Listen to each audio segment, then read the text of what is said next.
Good morning. എൻ്റെ ഒരു personal experience എന്ന് പറയുകയാണ്. ഞാൻ ഇന്ന് ഓംബുഡ്സ്മാൻ്റെ വീഡിയോ മുന്നേ ഇട്ടിട്ടുണ്ട്. പക്ഷേ ഇൻഷുറൻസിൽ എവിടെ ക്ലെയിം നമുക്ക് റിജക്ഷൻ വന്നു കഴിഞ്ഞാലും അത് ഫൈനലാണ്. ഇൻഷുറൻസ് ക്യാഷ്ലെസ് ക്ലെയിം വന്നു, അല്ലെങ്കിൽ മോട്ടോർ വണ്ടിയുടെ ഇൻഷുറൻസ് തന്നില്ല, അപ്പോൾ തന്നെ നമ്മൾ നിരാശരാവേണ്ട ആവശ്യമില്ല. ഗവൺമെൻറ് ഒരുപാട് മെക്കാനിസം അതിനുണ്ട്. ഓംബുഡ്സ്മാൻ എന്നുള്ള ഫ്രീ ആയിട്ടുള്ള മെക്കാനിസം ഉണ്ട്. ഞാൻ മുന്നേ വീഡിയോ ചെയ്തിട്ടുണ്ട്. അതിൻ്റെ ലിങ്ക് ഞാൻ കമൻറ്റിലിടാം, അതും കൂടി കണ്ടുപോയിക്കോളൂ. ഇതെന്താ വെച്ച് കഴിഞ്ഞാൽ നമ്മൾ നേരെ ഗ്രീവൻസ് ഓഫീസർ, പരാതി പരിഹാര സെല്ല്, ഏത് കമ്പനിയുടെ ആണോ ഇൻഷുറൻസ് അവർക്ക് നമുക്കൊരു മെയിൽ അയക്കണം.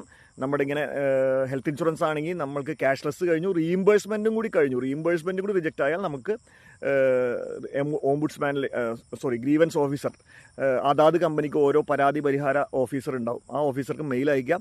30 ദിവസം വെയിറ്റ് ചെയ്യുക. 30 ദിവസം വെയിറ്റ് ചെയ്തിട്ട് റിപ്ലൈ ഇല്ലെങ്കിലും നെഗറ്റീവ് റിപ്ലൈ ആണെങ്കിലും നമുക്ക് ഓംബുഡ്സ്മാനിലേക്ക് പോകാം. ഓംബുഡ്സ്മാനിലേക്ക് ആ മെയിൽ അയച്ചു കഴിഞ്ഞാൽ 3 മന്ത്സിനുള്ളിൽ നിങ്ങൾക്ക് ഗൂഗിൾ മീറ്റിലൂടെ നിങ്ങൾക്ക് ഓംബുഡ്സ്മാൻ എന്ന് വെച്ചാൽ ജഡ്ജാണ്, നിങ്ങളുണ്ടാവും, ഇൻഷുറൻസ് കമ്പനിയുടെ ഒരു ഗൂഗിൾ മീറ്റ് ഉണ്ടാവും.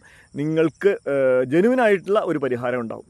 നിങ്ങൾക്ക് കിട്ടാനാണ് കസ്റ്റമേഴ്സിൻ്റെ സൈഡിലാണ് 85% കിട്ടാൻ സാധ്യത. എൻ്റെ ഒരു ഞാനൊരു വീഡിയോ മുന്നേ 2 കൊല്ലം മുന്നേറ്റ വീഡിയോ കണ്ട് 30-40 പേര് പോയിട്ടുണ്ട്. അതിലൊരു 30 പേർക്കെങ്കിലും 90% പേർക്കെങ്കിലും ക്ലെയിം അനുവദിച്ച് കിട്ടിയിട്ടുണ്ട്. അപ്പോൾ അങ്ങനെ പോവുക. അതുകൊണ്ട് ഇൻഷുറൻസ് ക്ലെയിം റിജക്റ്റ് ആയി എന്നറിഞ്ഞ ഉടനെ തന്നെ നിങ്ങൾ റിജക്റ്റ് ആവാതിരിക്കുക. There is